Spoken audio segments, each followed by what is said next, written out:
Bom, pessoal, então, boa noite a todos, né, que estão aí nos assistindo, né, vamos dar continuidade, mais uma vez, nos nossos debates com as disciplinas do curso de Segurança do Trabalho, aqui do FRN Campus EAD, e hoje nós vamos ter uma das disciplinas mais importantes do curso, não é à toa que ela leva o nome do curso, né, então, é a disciplina que tem realmente grande importância e dá embasamento, né, para todas as demais que vocês vão ver, tá bom? Então, hoje nós temos os professores chegados, vão se apresentar, né, e depois vamos estar interagindo, né, ele vai mostrar essa dinâmica, qual assunto que eles vão abordar hoje, então eles vão falar tudo isso para vocês. O pessoal que está pelo YouTube, John disponibilizou o link já para os coordenadores de polo, então, para ele entrando e acessando também. Quem está no YouTube, já a interação acontece pelo chat do canal, certo? O canal de segurança. Então, sem mais delongas, né? Então, o professor ele vai se apresentar, os professores vão trazer o assunto em pauta e a gente vai estar dando início à videoconferência. Então... Ok, Ramon, obrigado pelas palavras. Aqui quem está falando é o professor Rodrigo, esse que está estendendo a mão. Sejam todos bem-vindos à nossa videoaula. Parabéns aí pela participação. E parabéns principalmente para todas as mulheres que estão participando hoje, no seu Dia Internacional da Mulher. Então, vamos iniciar a nossa disciplina de Segurança do Trabalho com o tema de hoje será NR20. Mas antes de iniciar a aula, eu vou passar a palavra aqui para o professor Helder, para ele se apresentar, dar as boas-vindas a vocês e eu retorno com a aula. Obrigado, boa noite a todos. Como o professor Rodrigo disse, primeiramente eu gostaria de cumprimentar as mulheres, que Deus abençoe a vida de vocês. Estamos iniciando mais uma videoaula, uma videoconferência. Como o Rodrigo disse, iremos abordar NR20. Qualquer dúvida, qualquer questionamento, pode nos perguntar. Agora eu passo a palavra para o professor Rodrigo, que ele estará dando continuidade a essa videoconferência. Então vamos lá. Dando continuidade à nossa vídeo, o porquê que eu escolhi o tema NR20? Não sei se vocês perceberam, mas o nosso material de aulas, o material didático que foi disponibilizado para vocês, ele não está atualizado com a nova versão da NR20, que é a versão de 2012. Então, por esse motivo, eu preparei alguns slides com o resumo dessa atualização da norma e vou passar para vocês. O professor Ramon vai disponibilizar os slides para que vocês possam acompanhar. Bem, então, a aula de hoje ela vai ser sobre segurança e saúde no trabalho com inflamáveis e combustíveis, a nossa NR20. Bem, eu vou falar um pouco agora do processo de revisão da NR20. Como se deu esse processo de revisão. Então, a NR20 ela é uma norma que foi publicada inicialmente através da portaria 3.214 de 1978. Então, essa era uma norma bastante antiga e, ao longo de todos esses 30 e poucos anos, não tinha sofrido nenhuma revisão. Em 2002, saiu a primeira portaria de revisão, saiu a primeira consulta pública de um modelo de revisão da NR20. Esse modelo, ele foi para a consulta pública em dezembro de 2002, porém ele foi arquivado em 2002, há muitos anos atrás, há 16 anos atrás. Bem, na verdade, em 2002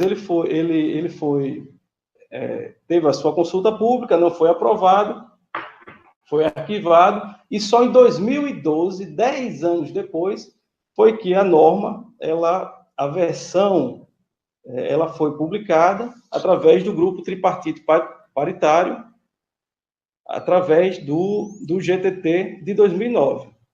Não sei se todos vocês têm conhecimento, mas qualquer norma regulamentadora, para que ela possa ser publicada na sua primeira versão ou uma versão revisada, ela precisa ser aprovada por um grupo tripartite.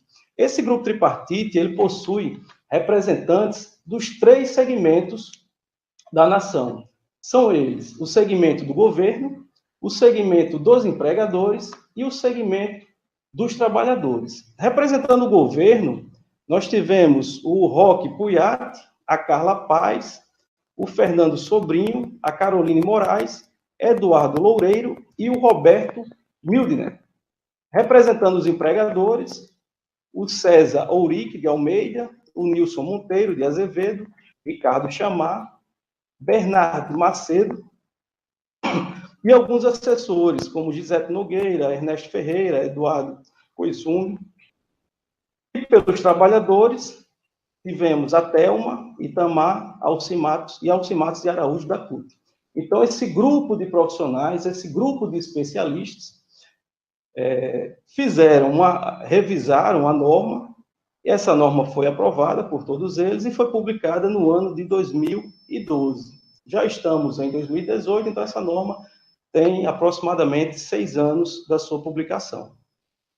Bem, e quais foram os diferenciais dessa norma? Então, a norma, quais eram as diferenças entre a nova norma e a norma antiga? A norma antiga, ela tinha algumas deficiências, que são elas: a segurança baseada em distâncias. Então, era uma norma que se resumia basicamente em tabelas, era defasada do estado da arte, ou seja, era uma norma que, por exemplo, os auditores fiscais do trabalho tinham muita dificuldade em aplicá-la, porque era uma norma, vamos dizer assim, que era caduca.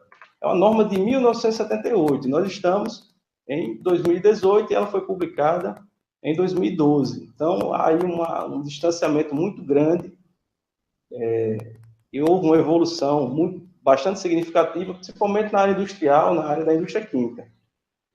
Era uma norma ineficaz na prevenção de acidentes com inflamáveis e combustíveis, ou seja, ela não garantia a segurança e a saúde dos trabalhadores que laboravam nessas indústrias químicas e petroquímicas, distribuidoras, postos de combustíveis e etc.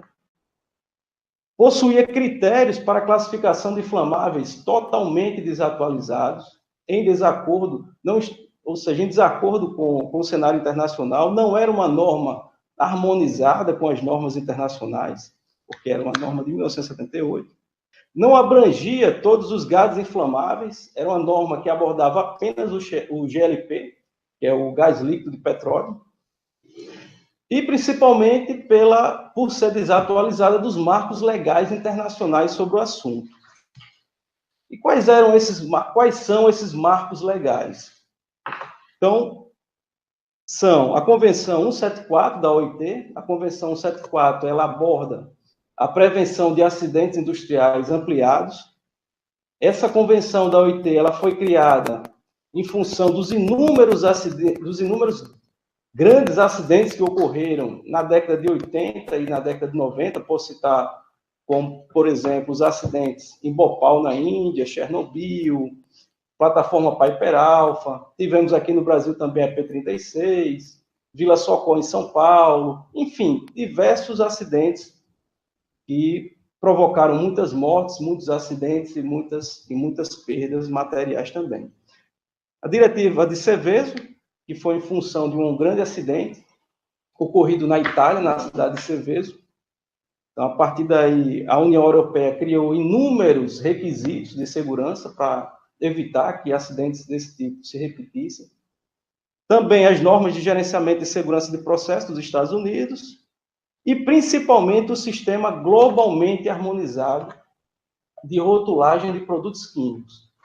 Então, esse foi um dos grandes motivos da revisão da NR20, ou seja, proporcionar que o Brasil ficasse em harmonia com as normas internacionais e, principalmente, com o sistema globalmente harmonizado de classificação de produtos químicos, o GHS. Então, hoje, se você comprar um produto químico nos Estados Unidos, na Itália, no Mercosul, enfim, o rótulo, as informações serão as mesmas aqui no Brasil ou em qualquer lugar do mundo, em função desse sistema globalmente harmonizado. É uma norma também que se articula com todas as outras NRs, com a NR4, o SESMIT, NR5, o CIPA, a NR7, que trata do PCMSO, NR9, PPRA, NR10, eletricidade, NR12, máquinas, NR26, sinalização e o próprio GHS, 33 espaços confinados, e as normas técnicas também vigentes e publicadas pela ABNT aqui no Brasil.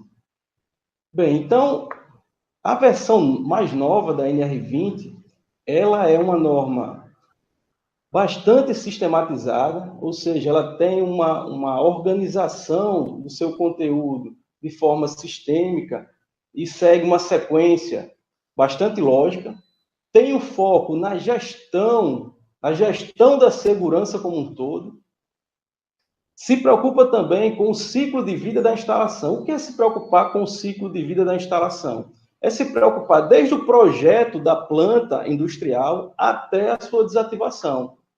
Vou dar um exemplo. Aqui no estado do Rio Grande do Norte, nós temos as plataformas de petróleo.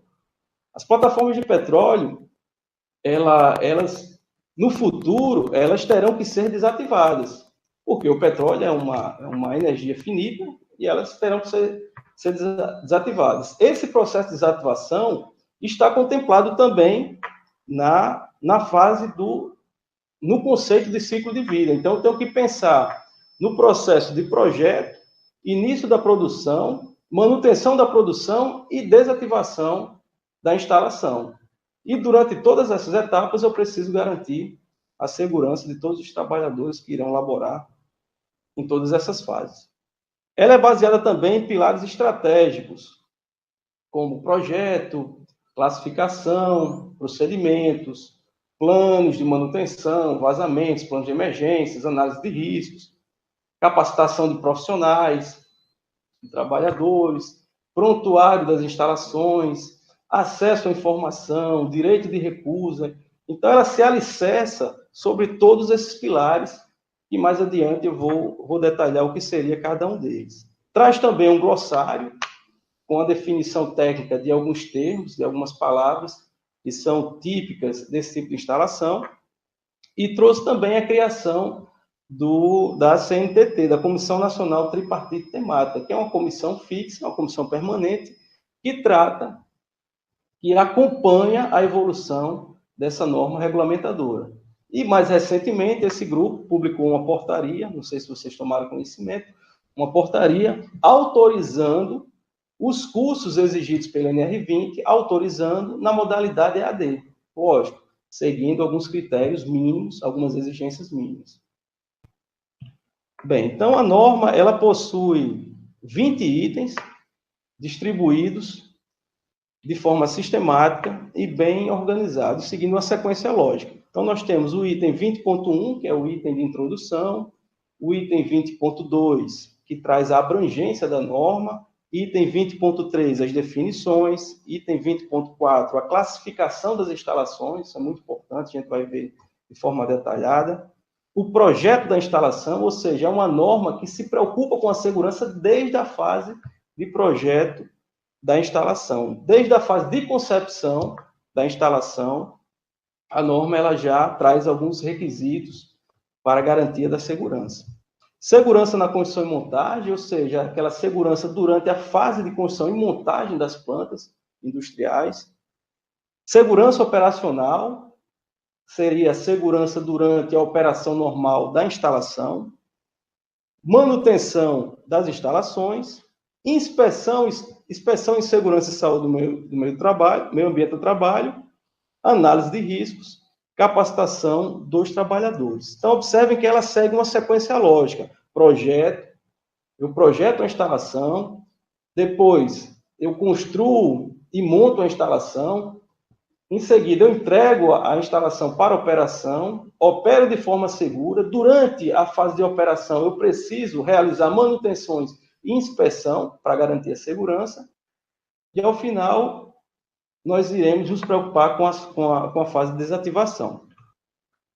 O item 20.12 traz os aspectos de prevenção e controle de vazamentos, derramamentos, incêndios, explosões e emissões fugitivas. Por que isso? Porque são instalações que possuem essa característica, são instalações que a gente precisa se preocupar com a segurança de processo. O que é isso?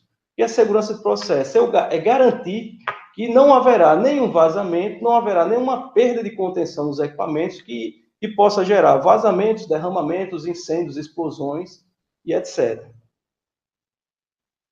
Item 20.13, controle de fontes de ignição, também bastante importante, porque quando a gente lida com substâncias inflamáveis, se a gente for seguir o raciocínio do triângulo do fogo, nós temos a substância inflamável, o oxigênio e uma fonte de ignição para que eu possa gerar o fogo. O oxigênio eu não consigo controlar porque ele está presente em todas as partes. Então, eu preciso controlar a substância inflamável e a fonte de ignição. Item 20.14, plano de resposta em emergências da instalação. Então, eu preciso me preocupar também caso haja algum sinistro, alguma emergência. Então, eu tenho que ter um procedimento escrito, orientações adequadas e claras para que eu possa responder de forma rápida e eficaz para que eu possa combater essas emergências. Comunicação de ocorrências, então hoje, em especial no Brasil, grande parte dessas empresas, elas são fiscalizadas pelos órgãos federais.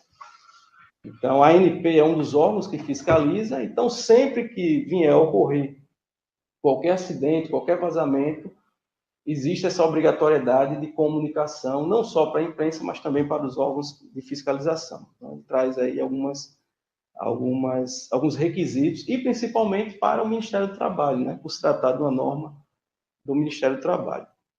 Tem também, fala das relações, no item 20.16, a relação entre as empresas contratantes e os contratados.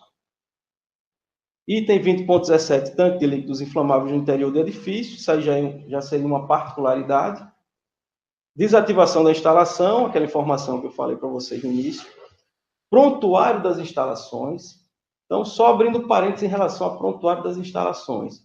Fiquem atentos que grande parte das normas regulamentadoras, que tanto as mais novas, quanto aquelas mais antigas que sofrerão revisão, em grande parte, elas terão a exigência do prontuário das instalações. Vou citar alguns exemplos. NR33, espaços confinados, exige prontuário das instalações. NR10, segurança com eletricidade, exige prontuário das instalações. NR35, segurança em trabalhos em altura, também exige prontuário das instalações. NR13, caldeiras e vasos de pressão, também exige prontuário das instalações. Enfim, é uma tendência das normas que tratam de ambientes perigosos que tem a exigência do prontuário das instalações. Disposições finais, anexo 1 e anexo 2. Item 20.1, introdução.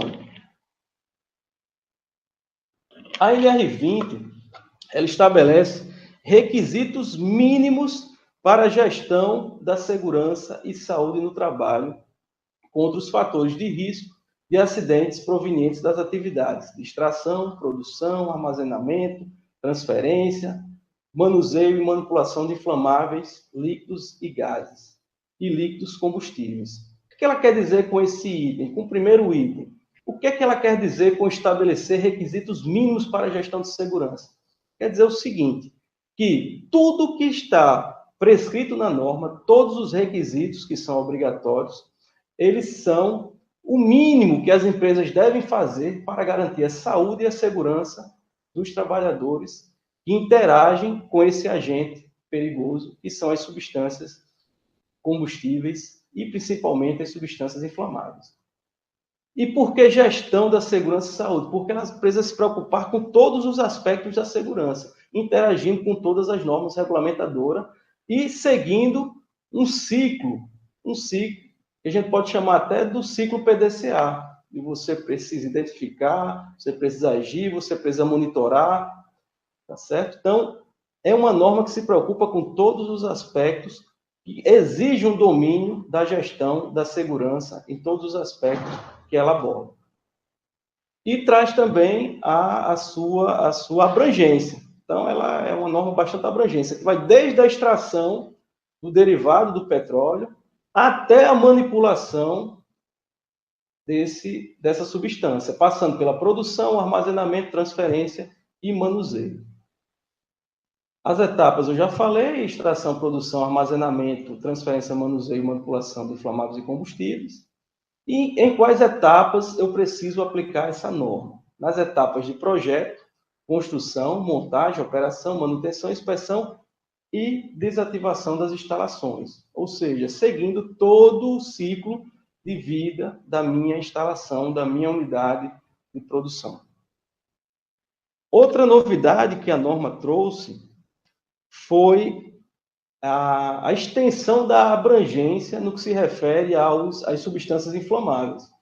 Então, antes, a norma antiga ela só se preocupava com GLP e pouquíssimas substâncias inflamáveis. Hoje, a norma, em função do GHS, ela dá uma abrangência enorme. Então, observe, ela se preocupa com o manuseio de tintas, verniz, arcão, água raiz, tina, querosene, selador de madeira, álcool, desodorante spray, removedor de esmalte, loção de barba. Então, todas essas substâncias que são caracterizadas como substâncias inflamáveis, a NR20 ela traz requisitos e exigências para que as empresas cumpram a fim de evitar acidentes com seus trabalhadores.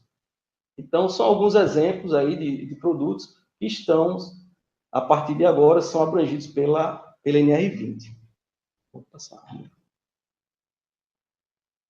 Bem, falei das instalações em que ela se aplica e agora vou falar das instalações que ela não se aplica. Então, ela basicamente não se aplica a dois tipos de instalações. A primeira são as plataformas e instalações de apoio, que são as plataformas de petróleo. Por que ela não se aplica a plataformas de petróleo? Não sei se vocês sabem, mas até bem pouco tempo existia uma norma regulamentadora, que ela, inclusive, ela foi à consulta pública, mas voltou a ser arquivada. Uma norma específica para trabalhos em plataformas de petróleo. Então, em função disso, a NR20 ela não contempla essas instalações. E também edificações residenciais unifamiliares.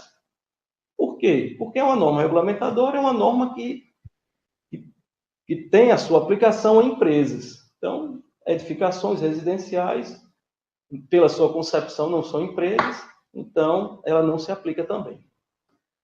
Bem, então, ela trouxe também, além da harmonização com a NR26, que é a norma que trata de sinalização de segurança, GHS, harmonizada a Organização das Nações Unidas também, a norma ABNT 14725, que trata de rotulagem de produtos químicos. Ela também trouxe algumas definições que são bastante importantes e vocês precisam fixar. O primeiro conceito é o conceito de líquido inflamável. Então, o que é um líquido inflamável? O líquido inflamável são líquidos que possuem um ponto de fulgor. Mais adiante vocês vão entender melhor o que é o ponto de fulgor, vou explicar para vocês.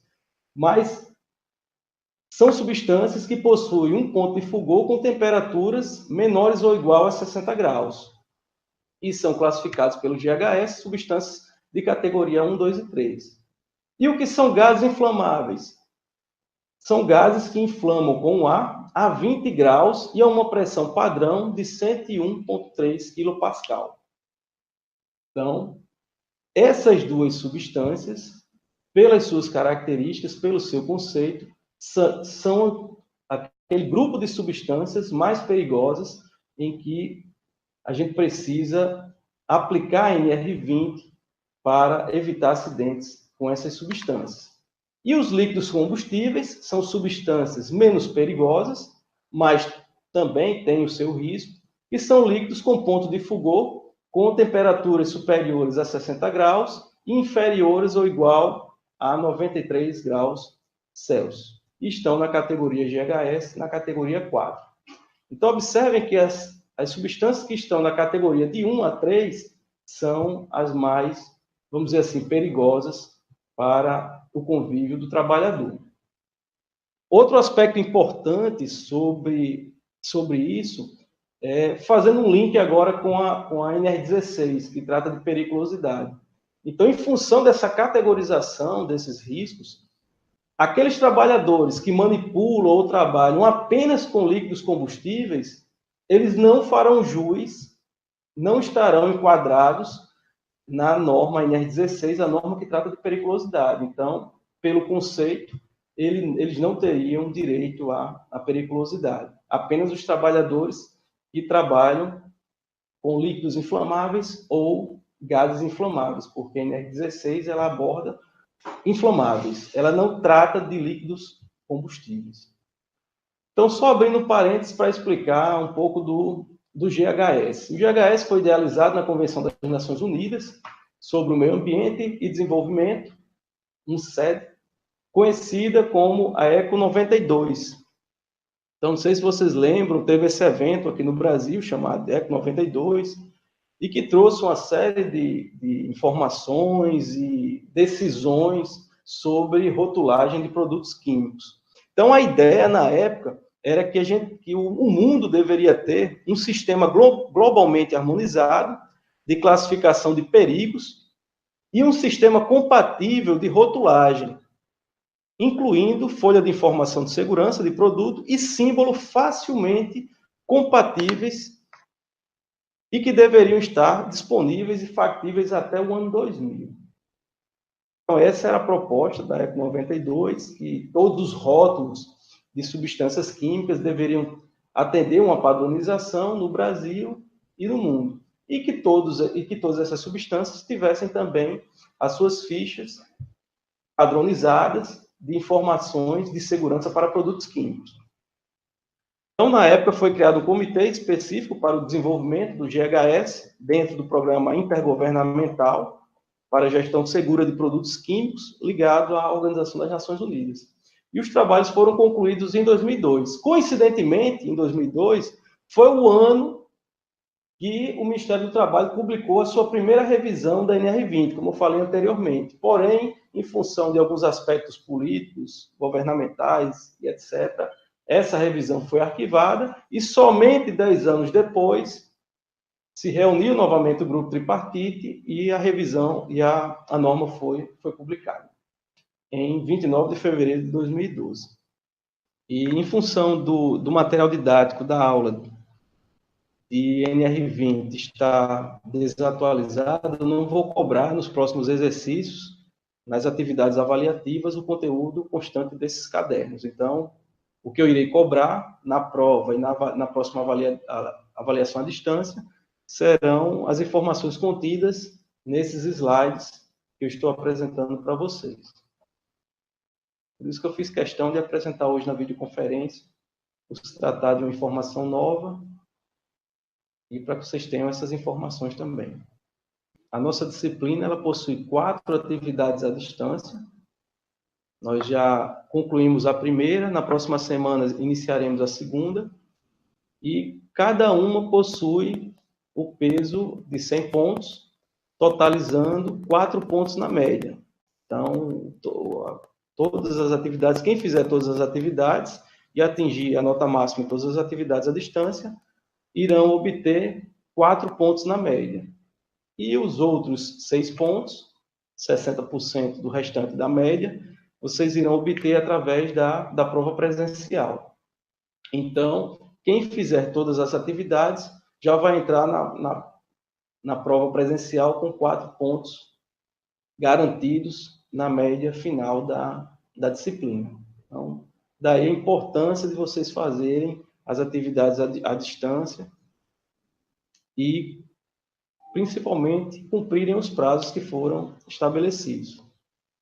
Bem, esse é o primeiro conceito que nós vamos aprender, o primeiro conceito físico-químico, bastante importante, que a NR20 traz, que é o conceito da propriedade de densidade do vapor de uma substância inflamável. Então, conhecer a densidade de um gás ou vapor inflamável é importante para podermos identificar se este, ao vazar, irá subir ou irá se depositar nas partes baixas do ambiente. Então, se houver uma falha, um acidente de processo, houver uma perda de contenção, se esse produto vazar, qual vai ser o comportamento dele? Ele irá subir para a atmosfera ou ele vai ficar embaixo, alojado, nas partes baixas da instalação? Isso é muito importante para a gente saber, para que a gente possa definir critérios de segurança e principalmente critérios de alarmes para alertar aos operadores da instalação aonde está o risco, se está na parte inferior da instalação ou se está na parte superior. Então, o conceito é o seguinte: a densidade do ar é estabelecida como número 1. Ela é 1. Se a substância inflamável ela tiver uma densidade, se for um gás leve, essa densidade será menor que 1. Se for um gás pesado, ela terá um valor de densidade superior a 1. Ok? Ficou claro? Então, a densidade do ar é 1. E se a substância inflamável for mais leve que o ar, ela terá uma densidade menor que 1. Se for um gás mais pesado que o ar, ela terá uma densidade superior a 1. O vídeo irá demonstrar um exemplo disso aí. Então, ele está depositando aí uma substância inflamável, vai colocar na parte superior. Na parte inferior tem uma chama. Olha só o comportamento. O que é que esse vídeo quer dizer? Que essa substância inflamável, ela é mais pesada que o ar. Então, os vapores que essa substância inflamável estava emanando, por estar em contato com o ar, por ser mais pesada que o ar, desceu, entrou em contato com uma fonte de ignição e provocou a chama. Então, esse é um exemplo da importância de conhecermos os conceitos de densidade.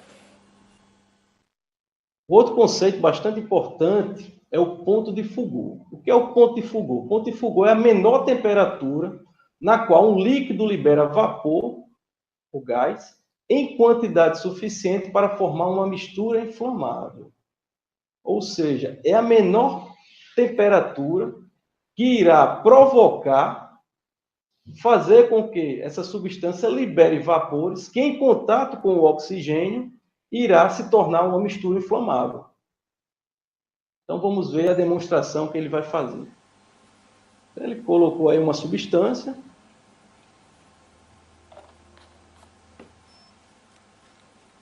Vai riscar um fósforo. E não acontece nada. Por que não acontece nada? Porque essa substância, em temperatura ambiente, ela não libera vapores suficientes para que, em contato com o oxigênio, se transforme em uma mistura inflamável. Vamos pegar a mesma substância agora e colocar ela sob uma temperatura. Por enquanto não acontece nada porque a temperatura não é suficiente para liberação de vapores. Mas vai chegar um momento em que vai atingir a temperatura, ele vai liberar vapores e, em contato com a fonte de ignição, irá provocar um pequeno flash. Eis aí a demonstração da temperatura do ponto de Foucault. Por que é importante isso?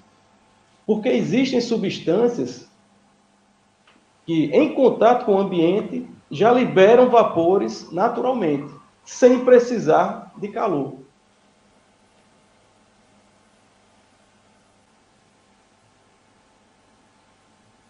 É o exemplo dessa substância que ele apresentou.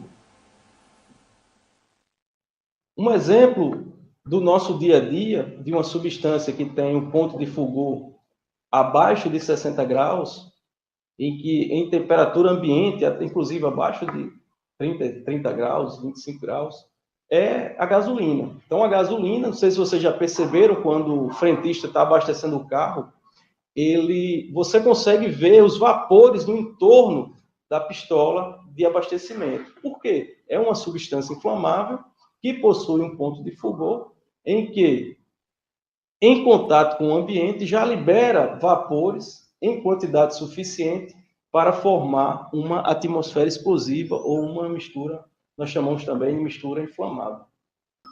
Outro exemplo, outra definição importante é a definição de temperatura de autoignição. O que é a temperatura de autoignição? É a temperatura mínima em que ocorre uma combustão independente de uma fonte de ignição, com uma chama ou faísca, quando o simples contato do combustível em vapor, por exemplo, em contato com o ar, já é suficiente para estabelecer a reação. Então, existem substâncias que, em contato direto com o ar, sem precisar de uma fonte de ignição, já entram em combustão espontânea.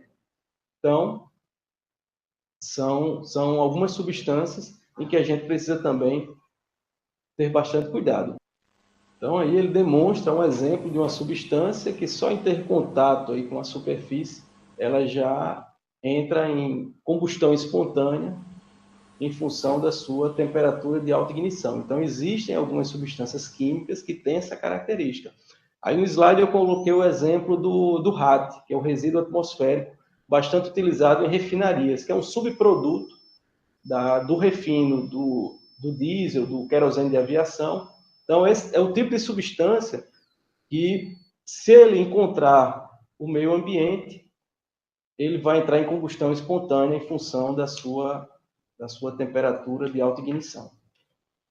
A outra definição é a definição de acúmulo de cargas elétricas, que algumas substâncias possuem.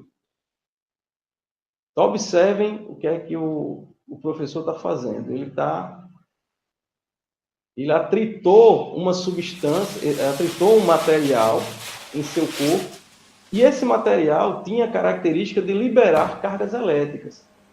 E, por sua vez, ele armazenou essas cargas elétricas e essas cargas elétricas posteriormente se tornaram uma fonte de ignição quando entraram em contato com uma substância inflamável. Também é uma característica bastante importante.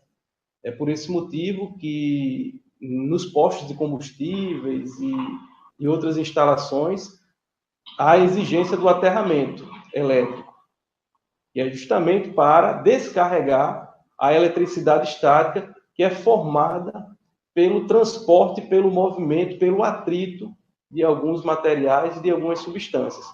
Ele vai mostrar o acúmulo de cargas estáticas pela movimentação, pelo atrito de uma determinada substância. Então, ele vai derramar em uma substância, e esse atrito vai ser suficiente para gerar potenciais elétricos.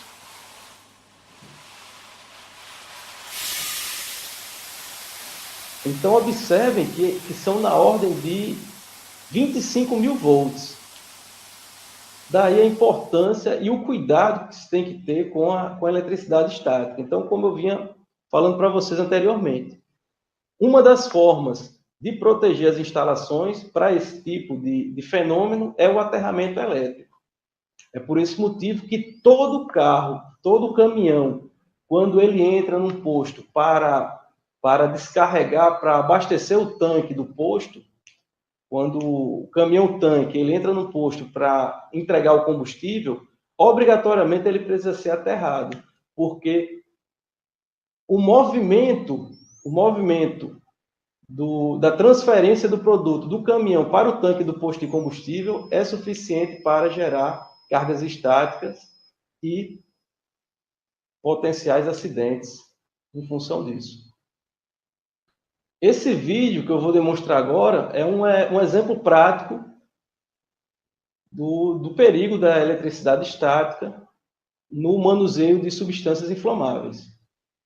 Então, observe só, a moça ela sai do carro, coloca a pistola no tanque, entra no carro, sai do carro e só o fato dela ter atritado a mão com a roupa de lã já foi suficiente para ela acumular cargas estáticas na mão, e essas cargas estáticas em contato com os vapores emanados pelo combustível foi suficiente para formar uma combustão. Então, tem que ter muito cuidado com esse fenômeno da eletricidade estática quando se opera, quando se atua, se manipula substâncias inflamáveis.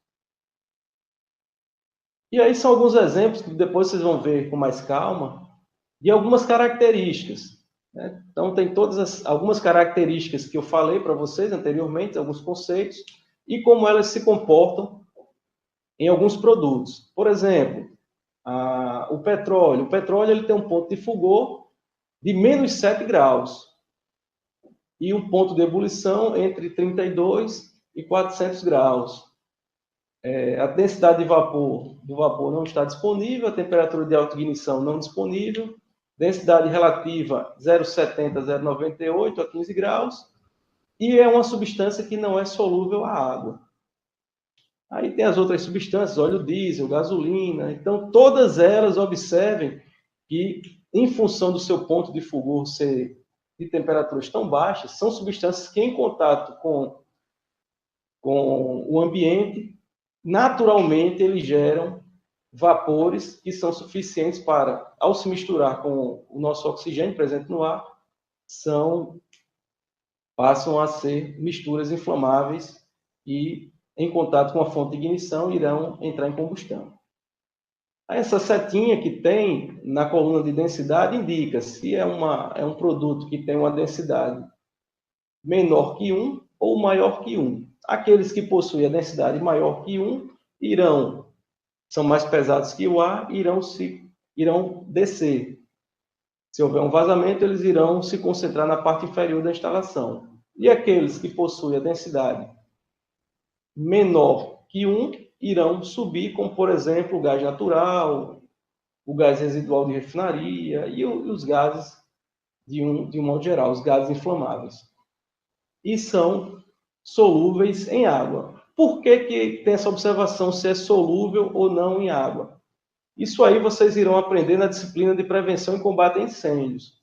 Então, essa observação é importante para que a gente possa saber de que forma eu irei combater o incêndio com um produto desse tipo. Vou dar um exemplo. Um incêndio causado por gás natural, eu vou combater com água. Por quê? Porque ele é solúvel em água.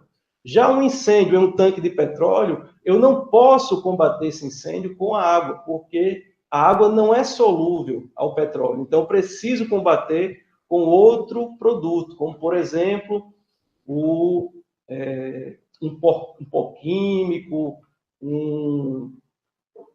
uma espuma. Geralmente se combate com espuma.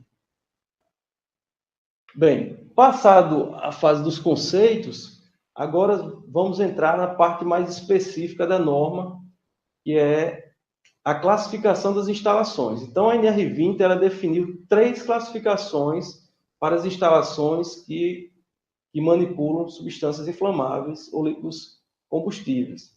Então, nós temos a classificação de instalações do tipo classe 1, que são os postos de serviços com inflamáveis, os postos de combustíveis e etc. São instalações mais simples.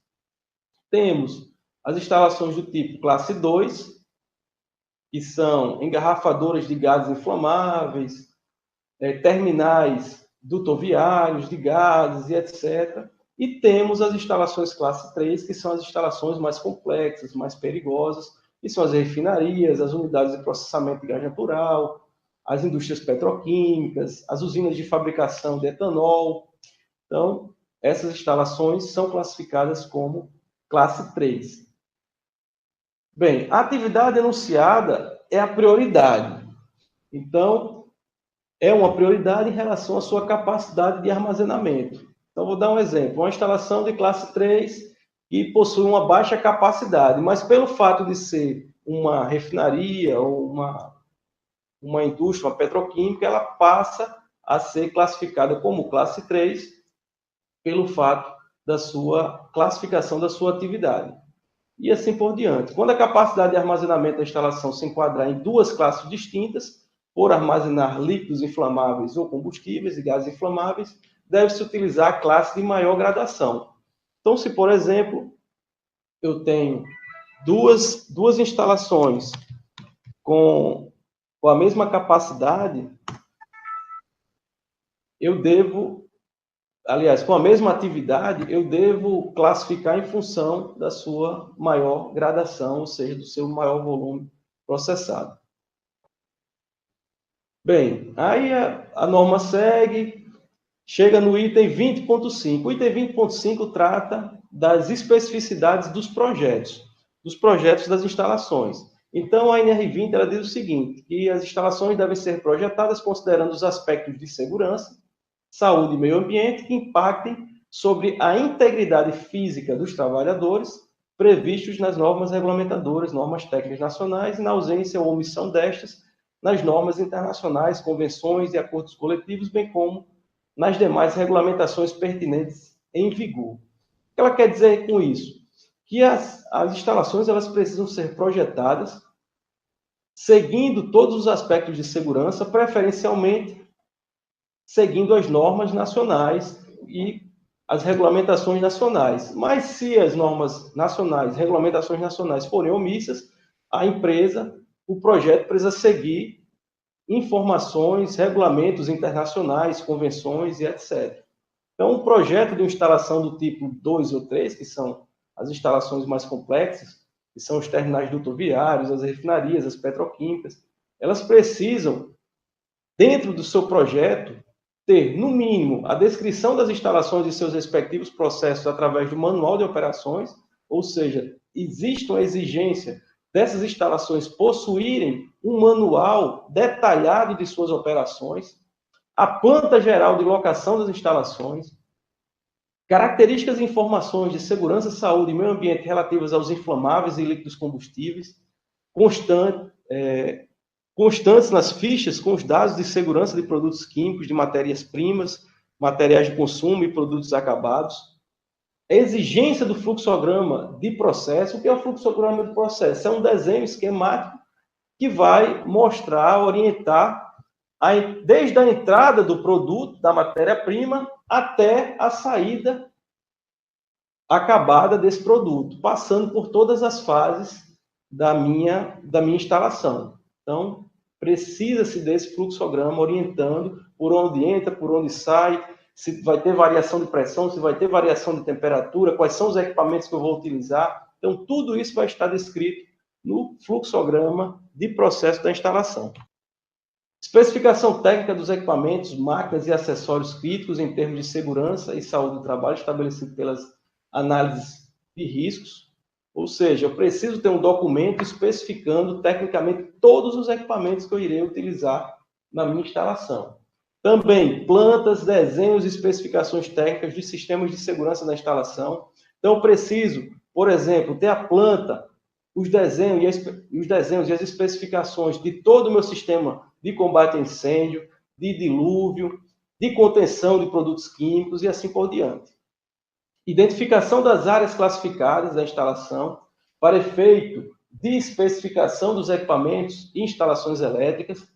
Essa identificação das áreas classificadas nada mais é do que um desenho orientando os projetistas, mostrando em quais áreas eu tenho probabilidade de formação de atmosfera explosiva. Em função dessas informações, dessa planta, os projetistas irão selecionar equipamentos elétricos adequados e para que, em contato com esses ambientes, não venham se tornar fontes de ignição. Até porque nós sabemos que os equipamentos elétricos, as instalações elétricas, pela sua característica, elas são consideradas fontes de ignição.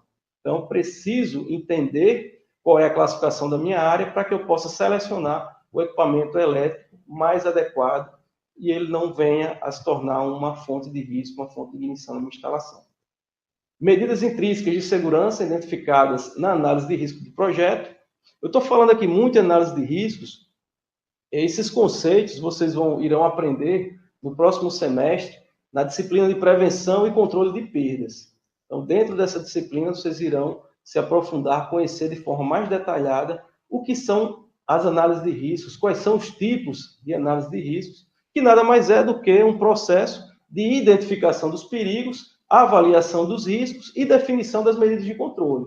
Então, de forma resumida, uma análise de risco, ela busca isso aí, identificar os perigos, avaliar os riscos e propor medidas de segurança. Mas não se preocupem, esse tema vocês irão aprofundar no próximo semestre na disciplina de prevenção e controle de perdas. Em relação ao projeto, em razão do tempo, eu vou adiantar mais um pouquinho, já falei.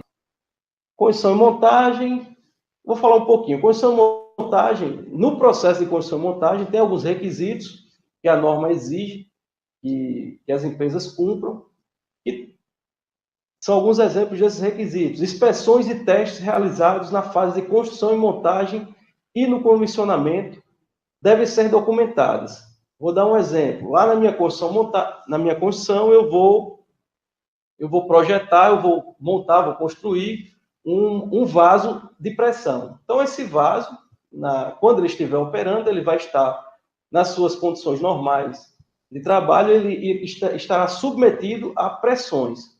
Durante a fase de construção desse vaso, existem alguns testes, existem alguns ensaios que são exigidos para que esse vaso entre em operação. Então, a norma ela pede para que todos esses ensaios, inspeções, testes, sejam documentados para que possa compor o prontuário das instalações.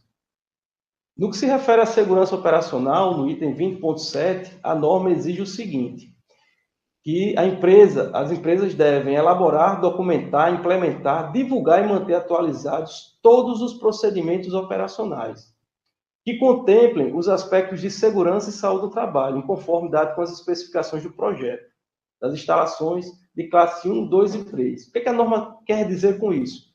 Que em todo tipo de instalação, desde a mais simples, classe 1, até a mais complexa, classe 3, um exemplo de classe 1, posto de combustível, exemplo de classe 3, refinaria, todas essas instalações devem ter um conjunto de procedimentos operacionais para orientar os operadores dessas instalações, os usuários dessas instalações.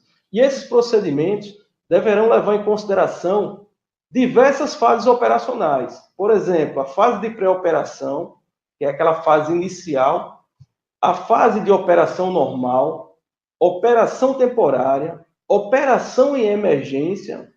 Vou dar um exemplo. Estou lá na minha refinaria, ocorreu uma explosão em um determinado equipamento. Após a ocorrência dessa explosão, vai ser deflagrado um plano de emergência e os operadores deverão operar a instalação nessa condição de emergência. Então, eles terão que operar a instalação, terão que levar essa instalação para uma condição de segurança, para que essa explosão não venha acarretar não possa ampliar o problema em função dessa emergência. Operação normal, parada de emergência, operação pós-emergência e assim por diante. Resumindo, eu preciso ter procedimentos escritos para todos esses cenários da minha instalação, desde a pré-operação até a reoperação através da operação após emergência. E esses procedimentos operacionais, eles precisam sofrer revisões e devem ser atualizados periodicamente, seguindo recomendações decorrentes do sistema de gestão de mudanças, recomendações decorrentes da análise de riscos, modificações ou ampliações, recomendações decorrentes das análises de acidentes e as solicitações da CIPA ou do SESB. Ou seja, os procedimentos, eles não podem ser, estáticos. Eles precisam ser dinâmicos, precisam ser revisados e atualizados periodicamente, principalmente nessas situações aí. Manutenção e inspeção das instalações, item 20.8. Então, as instalações de classe 1, 2 e 3, ou seja, todas as classes de instalação, todos os tipos de instalação, deverão conter um plano de inspeção e manutenção devidamente documentado. De quê? De equipamentos, máquinas, tubulações e acessórios de instrumentos, tipos de intervenção, procedimentos de inspeção e manutenção, cronograma anual, identificação dos responsáveis, especialidade e capacitação do pessoal de inspeção e manutenção, procedimentos específicos de segurança e saúde e sistemas e equipamentos de proteção coletiva individual. Esse item nada mais é do que um reforço das exigências constantes da NR13, que é a norma que trata de caldeiras, vasos de pressão e tubulações. E será a nossa próxima aula a partir da próxima semana, NR13. Então, esses equipamentos que operam em instalações, que operam com substâncias inflamáveis, eles devem receber inspeções periódicas e constantes manutenções para garantir que eles não irão provocar vazamentos, explosões e etc. pelo fato de estar operando substâncias inflamáveis. Aí são mais alguns detalhes que a norma exige, não vou detalhar. 20.9, inspeção em segurança e saúde no meio ambiente de trabalho. Então, as inspeções que eu estava falando anteriormente eram específicas para equipamentos. São inspeções realizadas por equipes de manutenção, por profissionais especializados nos mais diversos tipos de equipamentos. Essa inspeção que ele está abordando no item 20.9 são inspeções específicas de segurança, que serão realizados por vocês, futuros técnicos de segurança do trabalho, em conjunto com os trabalhadores da instalação, em conjunto com os engenheiros de segurança e assim por diante. Então, a NR20 ela exige que, periodicamente, as instalações sejam inspecionadas com enfoque na segurança e saúde no ambiente de trabalho. E essa inspeção ela precisa ser articulada com a CIPA, ela deve ter cronograma, definindo a periodicidade das instalações, deve ser documentado também essas inspeções documentadas, e as respectivas recomendações deverão ser implantadas através de planos de ação. Então, os profissionais da área de segurança irão inspecionar as instalações, irão identificar os desvios, e irão propor recomendações para serem implantadas para retirar esses desvios identificados nas inspeções de segurança. O item 20.10 traz a exigência de análise de riscos. Eu já falei para vocês, isso aí vocês vão aprender de forma mais detalhada no próximo semestre. Bem, esse item ele é bastante importante, que é o item que trata da capacitação dos trabalhadores, que é o item 20.11. Da mesma forma que eu falei para vocês que as normas regulamentadoras que estão sendo atualizadas ou estão sendo criadas, que lidam com substâncias perigosas, com atividades perigosas, eu falei que o prontuário é uma das exigências e é uma novidade. Da mesma forma, a capacitação dos trabalhadores. A NR13 traz a exigência de capacitação, a NR10 traz a exigência de capacitação, a NR35 traz a exigência de capacitação. Então, observem que essas normas estão sendo revisadas ou que estão sendo criadas, estão trazendo essa obrigatoriedade do empregador preparar o seu trabalhador para enfrentar esses riscos, para que ele possa aperfeiçoar sua percepção de risco e possa trabalhar de forma segura nessas instalações. Então, a NR20 ela trouxe vários níveis de capacitação. Trouxe desde o nível mais baixo, mais básico, que é a integração, o curso de integração de 4 horas, passando pelo curso básico de 8 horas, curso intermediário de 16 horas, avançado 1, 24 horas, avançado 2, 32 horas, e um curso específico para profissionais da área de segurança do trabalho. E vocês, se forem um dia trabalhar nessas instalações, terão que fazer esse curso específico de 16 horas. Então, como foi que a NR20 pensou nessa gradação de tempo? Por quê, Rodrigo? Eu tenho um curso só de 4 horas e outro de 16 horas. E outro até de 32 horas. Isso leva em consideração a exposição do trabalhador a esses agentes de risco. Então, quanto mais próximo e quanto mais for presente e contínua a presença do trabalhador nessas instalações, em contato com essas substâncias, maior será o tempo de capacitação que esse trabalhador terá que fazer. Então, vou dar um exemplo. Eu sou um trabalhador que trabalho na Alesat, um exemplo. E eu trabalho no escritório. Mas, eventualmente, eu preciso ir lá na refinaria da Alesat ou no depósito da Alesat e fazer verificações, inspeções, etc., de forma bastante eventual. Nesses casos, esse trabalhador que passa grande parte do seu tempo no escritório e pouco tempo na área operacional, ele terá que fazer o curso de integração de 4 horas.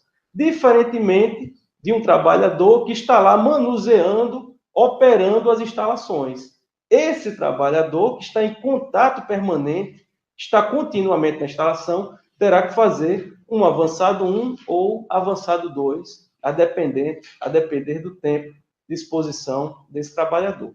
Então, em resumo, seria isso. Os cursos foram foram distribuídos em razão do contato, da permanência desses trabalhadores em contato ou nas proximidades de instalações que manuseiam substâncias inflamáveis.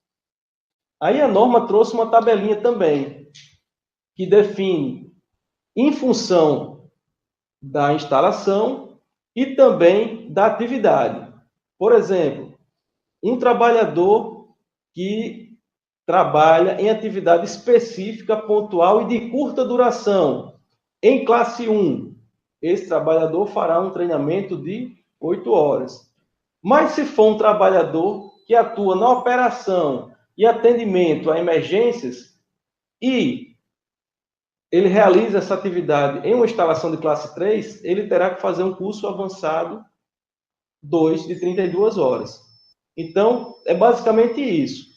Na primeira coluna, eu vou verificar qual é a atividade que ele desempenha e vou verificar a classificação da minha instalação, fazer o cruzamento e definir qual é o curso que esse trabalhador deverá fazer. Outro aspecto interessante também que a norma trouxe foi o conteúdo programático. Então, ela define qual é o conteúdo que esses trabalhadores deverão ter, quais são os assuntos que deverão ser abordados nesses cursos, qual é o nível de capacitação que esses trabalhadores deverão ter. Então, vai do item 1 até o item 12. Eu coloquei algumas cores para delimitar alguns treinamentos. Por exemplo, o item de 1 a 4 são os conteúdos mínimos para o trabalhador que vai fazer o curso de integração de 4 horas. Então, ele precisa ver até o conteúdo de proteção contra incêndios com inflamáveis. À medida em que a carga horária do curso vai aumentando, eu vou também ampliando o meu conteúdo, de tal forma que a maior carga horária do meu treinamento irá abordar todos esses conteúdos. Então, a NR20 ela fez essa distribuição. E aí são mais algumas outras características sobre os cursos, alguns detalhamentos em função do curso, quais são os conteúdos que eles deverão conhecer, deverão estudar. Item 20.13 trata do controle de fontes de ignição. A norma diz que as instalações elétricas e equipamentos elétricos fixos, móveis e portáteis, equipamentos de comunicação, ferramentas e similares utilizados em áreas classificadas, assim como os equipamentos de controle e descargas atmosféricas, deverão seguir os requisitos da NR20. A NR20 ela está dentro da nossa disciplina. Mais adiante, vocês irão estudar a norma que trata de segurança com eletricidade. Então, quando a NR20 ela trata de instalações elétricas, ela pede para que a gente se remeta à norma específica de elétrica, que é a NR10. Trata também aspectos de empresas contratantes e contratadas, também sobre responsabilidade solidária e etc. Traz também requisitos quanto à desativação das instalações, fala quais são os documentos mínimos que um prontuário deve conter. Aí tem aí do item A até o item H, passando por vários itens. E traz também disposições finais. Estou pedindo para a Ramon adiantar para ficar um tempinho para perguntas e respostas. Bem, pessoal, o tempo é curto, tá certo? Peço desculpas aí se eu falei um pouco rápido, se eu acelerei alguns temas, porque o tema, a NR20 ela é muito extensa, ela é muito detalhada e fica difícil a gente conseguir expor todos esses detalhes aqui numa videoconferência. Mas fico agora à disposição, juntamente com o professor Ramon e o professor Helder, para possíveis perguntas sobre a nossa videoaula ou também sobre algum aspecto da nossa disciplina. E aí, Ramon? Não sei se, na verdade, a percepção enquanto todo imposto de combustíveis, a gente acaba tendo uma vivência diária, mas a gente não observa a norma de segurança. Então, assim, a gente já vê se alguns de vocês já observaram alguma norma ou observaram algo nos postos de combustíveis que chamou a atenção, ou que você viu que talvez seja a forma incorreta, ou seja algo que deixe o trabalhador em uma situação de insegurança, né? Ou, geralmente, a gente acaba como falei. o conhecimento nos dá uma percepção diferente. Então, acaba que se alguém já parou para observar, como o professor falou sobre a questão do carro, né, que ele tem o aterramento para impedir que haja essa questão essa chave. Não é o nome, eletricidade estática. Eletricidade estática. Né? Então, não sei se alguém já prestou atenção nisso, se já prestou atenção na questão do posto, ele possui alguns suspeitos, possui outras coisas, então a dinâmica de abastecimento, se alguém já viu isso. Então, tudo isso acaba que enriquecendo mais, né? essa realidade. Né? Isso é importante que você colocou, Ramon. Inclusive, eu tenho certeza que a partir de hoje, quando vocês estiverem no posto de combustível, vocês irão observar a atuação do frentista, irão observar mais as instalações, em razão dessas informações que a gente passou. Ele fez um questionamento no grupo e ele queria saber mais sobre o gás H2S. Se enquadrava na CNR20 ou se enquadrava em outra NR e, assim, quais os riscos? Ele queria uma explicação sobre esse gás, H2S. Certo. O H2S, ele é o famoso ácido sulfídrico, né? Também conhecido na indústria do petróleo como o gás da morte. É um gás extremamente inflamável e ele, em determinadas concentrações, ele provoca no trabalhador, ele pode provocar asfixia e pode provocar a morte também em poucos minutos. Então, é um gás extremamente tóxico e que ele tem, na sua propriedade, o cheiro de ovo podre. Então, não sei se você já tiver a oportunidade de passar próximo a campos de petróleo e sentir um cheiro desagradável. Esse cheiro desagradável é gerado pelo enxofre que está contido nesse gás no H2S. Então, é um gás extremamente letal e, sim, a NR20 ela se preocupa com o gás sulfídrico. Vocês conseguiram compreender um pouco aí do que eu falei, mas, em resumo, seria isso. Então, tanto a NR15, né, que trata de insalubridade, quanto a NR20, ela se preocupa com esse agente, sim. Inclusive, só complementando essa informação, normalmente as refinarias, as instalações que possuem uma grande concentração de H2S, elas normalmente montam queimadores para queimar esse gás e deixá-lo a uma distância de segurança dos trabalhadores. Um perguntou no chat sobre a questão de abastecer o carro com o veículo funcionando, que eles que vê isso com frequência. Isso aí é totalmente contraindicado. O carro ele precisa estar totalmente desligado em condições de receber o combustível. Porque o carro ligado ele poderá potencializar a combustão em função das inúmeras fontes de ignição que ele possui. Principalmente as fontes de ignição de origem elétrica. Bom, pessoal, assim, no mais, a gente vai estar encerrando, tá bom? Então, agradecer a todos, agradecer aos coordenadores, aos tutores do Poli que nos auxiliaram aí. Né? Encerramos mais uma webconferência, mas se prepare que já, próxima semana, teremos outra, né? E com certeza será cada vez a nossa tendência a melhorar, né? Em termos de transmissão, de criar uma dinâmica, né, mais interativa. Então, agradecer a todos. Muito obrigado aí, pessoal. Valeu. Uma boa semana para vocês.